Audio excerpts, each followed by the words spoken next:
Quand on me demande quelle est ta nationalité, souvent je dis je suis portugaise et marocaine et j'oublie que je suis française. J'ai toujours dit que j'étais à la fois français et portugais. Je dénigre pas à la fois la française ni la portugaise. Pour moi, elles sont toutes les deux identiques. Quand je suis en France, je sais que je suis marocaine et d'ailleurs on me le fait ressentir de l'extérieur. Et quand je suis au Maroc, en fait, on me fait ressentir aussi que je suis française.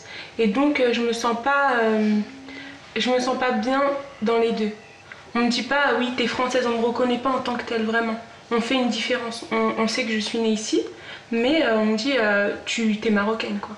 Moi ça me fait mal au cœur hein, parfois, parce que vraiment on fait cette distinction et si moi déjà je la fais pas, je verrais pas pourquoi les autres ils la feraient en fait. Quand on me demande qu'est-ce que je suis, je dis ouais, portugais et guinéen. Je dirais pas que je suis français quoi. Je pense que ça passerait pas trop si quelqu'un me demande ouais, peut-être quelle origine et que t'es quoi et que je dise je suis français. Parce que je suis noir et je pense pas que ça passerait. Quand on me parle de chez moi, je pense à la France directement. Même quand je suis au Portugal ou dans un autre pays, quand je pense à chez moi, c'est ici quoi. Quand j'étais plus jeune, c'est vrai que j'affirmais beaucoup que j'étais portugaise, que j'allais au Portugal tous les ans, que j'avais du mal avec cette nationalité française quoi, parce que je la ressentais pas, je la vivais tous les jours, donc je sentais pas un besoin de l'affirmer. Or que le Portugal, j'y vais que pendant les vacances, donc je sentais un besoin d'affirmer que je suis française, d'accord, tout le monde le sait, je suis en France, mais je suis notamment portugaise parce que voilà. Je suis moitié portugais, moitié guinéen et c'est comme si je me connaissais qu'à moitié quoi. On a souvent du mal à accepter qu'on soit les deux en fait. Comme vous avez dit, on a un peu tous le même dénominateur commun, c'est-à-dire que on est tous, on recherche tous une identité entre guillemets par le fait qu'on ne sait pas vraiment ce qu'on est, parce qu'on n'est pas vraiment ni marocain ni français. C'est ça, c'est la recherche. Tout le temps, on nous dit ouais, j'ai envie d'y retourner pour savoir d'où je viens et tout ça. C'est savoir où est-ce qu'on est chez nous. Ici, on nous dit on est ça, et là-bas, on nous dit on est ça. Donc je pense que c'est tout le temps ça qui revient. Quand on me dit Portugal, tout de suite dans ma tête, c'est les grands-parents, quoi. C'est mes grands-parents, c'est ma famille. Un de mes rêves, c'est d'emmener mes amis là-bas, quoi. Leur faire partager mes vacances. Ouais, même pendant les vacances, cet été, je suis allé. Et plusieurs fois dans la rue, on m'a regardé des regards qui veulent dire va-t'en, on veut pas de toi ici, quoi. Les gens, ils sont presque choqués, quoi. Il y a une vieille qui est sortie de chez elle et qui m'a regardé pendant longtemps. Je suis passé et elle m'a regardé de droite à gauche, quoi. Peut-être qu'elle avait jamais vu ça, je sais pas. C'est vraiment étonnant. En fait, je m'identifie autant au Portugal qu'à la France. Sauf que j'ai l'impression que la relation que j'ai avec le Portugal, c'est plus profond du fait que ce soit le pays de mes grands-parents et de mes parents. Et donc voilà. La France, c'est plus mon pays d'adoption en fait.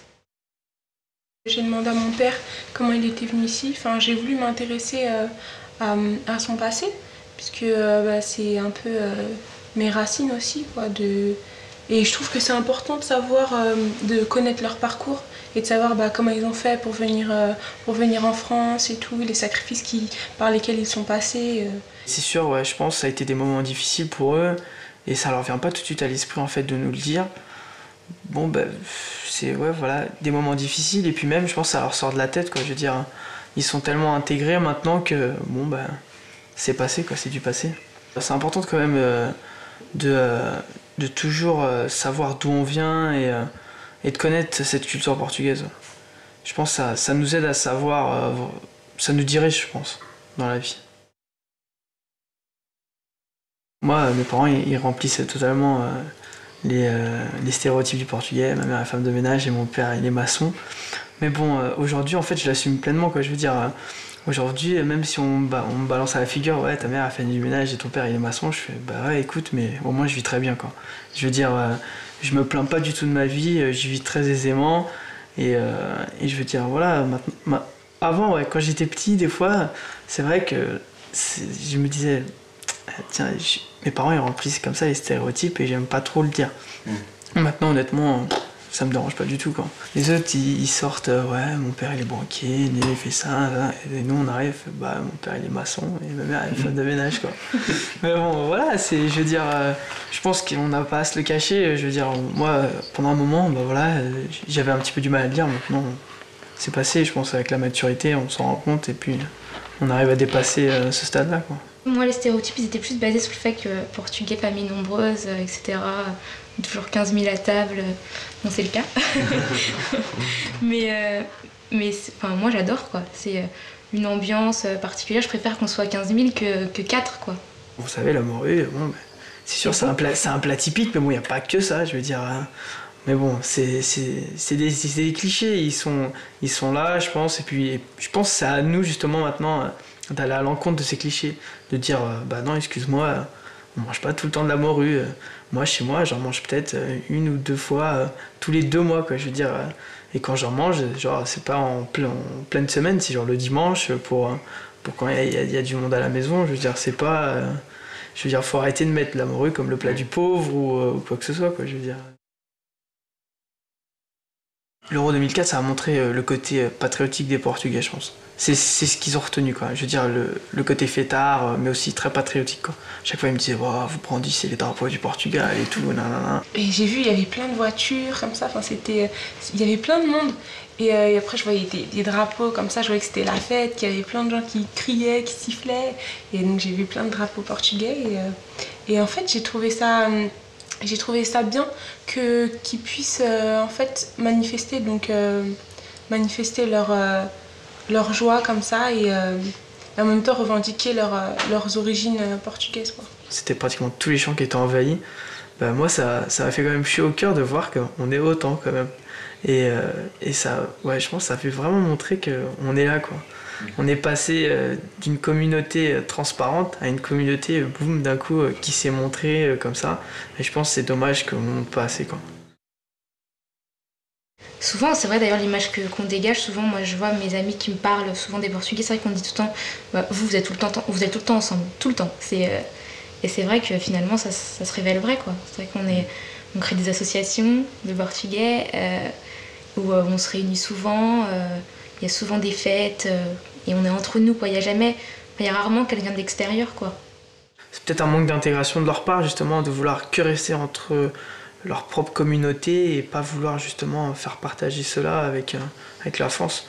Et je pense que nous, justement, les fils qui sommes nés ici, je pense que c'est à nous justement maintenant de montrer que nous on peut faire partager cette culture et je pense voilà, moi je pense que c'est un de mes devoirs, c'est ça. C'est le partage.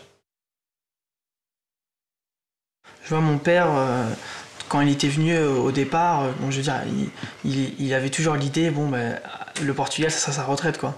Il avait construit la maison. Au début, c'était tout ça. Mais bon, au fur et à mesure, il s'est adapté ici à la France. Et en fait, de plus en plus, il reste collé à la France et il a du mal justement à rester au Portugal. Et à chaque fois qu'il y va, ben, il a du mal à s'y rester parce qu'il s'est enraciné ici en France. Et quand il y va, ben, il perd un peu ses repères, il n'a pas ses marques et tout. Donc c'est sûr que ça fait bizarre. Ça fait bizarre de se dire, bon, ben, il a vécu 20 ans là-bas, c'est son pays où il est né. Et finalement, quand il revient maintenant, ben, il est un peu perdu, quoi. Comme les Français ils mettent des clichés sur les Portugais mettent aussi des clichés sur les Français. Je veux dire, ils pensent qu'on est ici en France, on est clôturé jour et nuit, on sort pas, on fait rien du tout. Et une fois qu'on arrive au Portugal, on se libère pour en fait 11 mois de malheur ici, on arrive 1 mois de malheur là-bas. Je pense pas. De bonheur, pardon. De bonheur. Et je pense qu'il faut leur enlever cette idée de la tête. C'est quelque chose d'autre aussi. Ils ont à l'esprit qu'ici c'est que le travail, le boulot. Je veux dire, ils ont l'impression ici où tout est malheureux. Je veux dire, alors qu'au contraire non. Je veux dire, on vit ici la plupart toute l'année pratiquement. Et moi je suis très très bien ici et je m'en plains pas du tout. Et j'aimerais justement leur faire partager ce que je vis. Et t'écoutes quoi comme musique là-bas? Mais tu manges quoi? Tu gardes tes racines avec le Portugal quand même ou pas? Et c'est vrai que souvent on doit leur expliquer que oui, on est aussi portugais là-bas, quoi. Comme il y a pas de différence, quoi. Sauf que on mange comme eux en fait, on fait comme eux, on vit notre vie comme eux. Sauf que bon, après au niveau des sorties, c'est vrai que c'est différent parce que Là, on est là pendant les vacances, donc on sort tout le temps, c'est pas pareil en France, mais sinon, c'est vrai qu'ils sont quand même vachement curieux de savoir ce qui se passe ici.